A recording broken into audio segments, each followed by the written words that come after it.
learn something here. Right, Richard. Hang on. If you can just come this way. Spot on. Ready for your close-up? Are you ready, Ivor? I'm ready. Go. Next week, it should be illegal for car clampers to clamp cars on private land. Because it's been unregulated for so long, the government's decided we'll just get rid of it and outlaw it.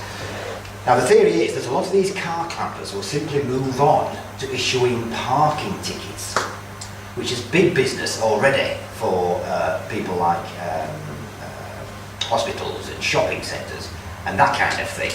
So there's going to be a lot of extra parking tickets. Now, this is a story about a friend of mine who got a parking ticket, and he's a member of the Rage Club, which is where you don't take stuff lying down. If there's any way of fighting injustice or whatever, then that's what you do. And he got a parking ticket because he thought he'd read the meter correctly, but and then put enough money in. But the meter wasn't sophisticated enough to tell the difference between day rates and evening rates, so it was all a bit, it was all a bit dodgy. Anyway, so he got the ticket, and when he opened it up, they wanted £80 because he'd overstayed by an hour or two or whatever. Now this is where greed can get the better of you, because he said had it been, £30, £40, he might have just coughed up and put it down to experience. But £80 was taking the piss, so he thought, I'm going to fight this in whatever way I can. So, you hear apocryphal stories of people who fought a ticket and won or whatever, but you think, well, was that true or not? This, I can guarantee, happened. He thought, whatever advice I get, he's going to pursue it to the very end. So the first thing he did was to Google the situation. What do people do in situations like that?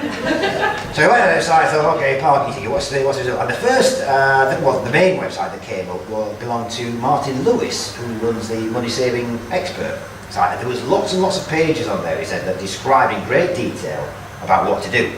The main distinction, he said, the most crucial point that he picked up was that you've got to find out what type of ticket you've been given. Because there's two sorts.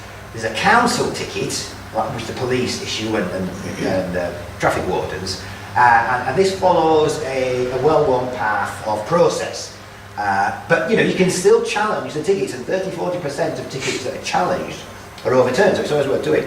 But the other type of tickets are private, and that falls under a different regime entirely. That comes under contract law. So the ticket that's been issued is basically an invoice, and there's no clear-cut legal kind of precedent for it.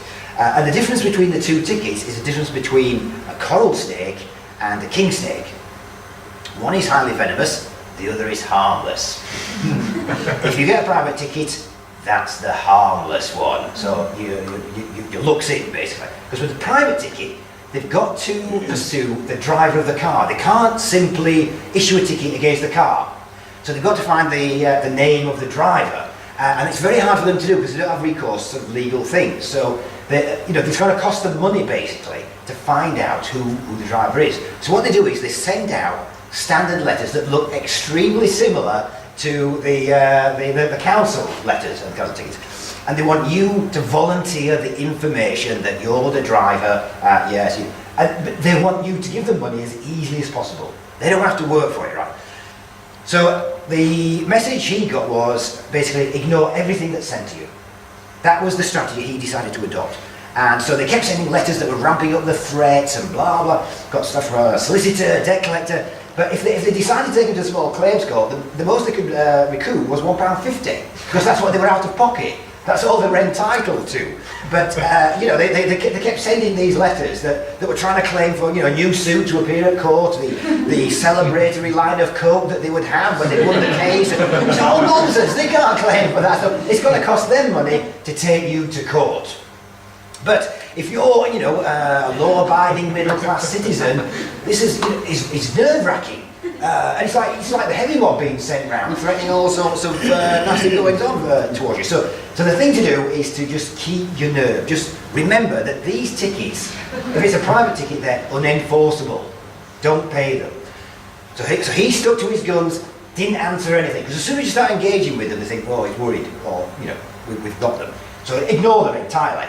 And eventually he received the final warning letter, which said that if they didn't hear anything within 14 days, some legal gobbledygook would happen to him.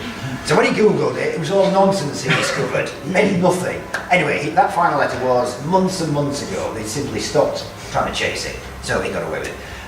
So yeah, if you to get a private ticket and to ignore it completely, then chances are you will get away with it as well. But don't take advice from a better culture compare because he's not legally qualified. Chances are you would get away with it. Thanks very much.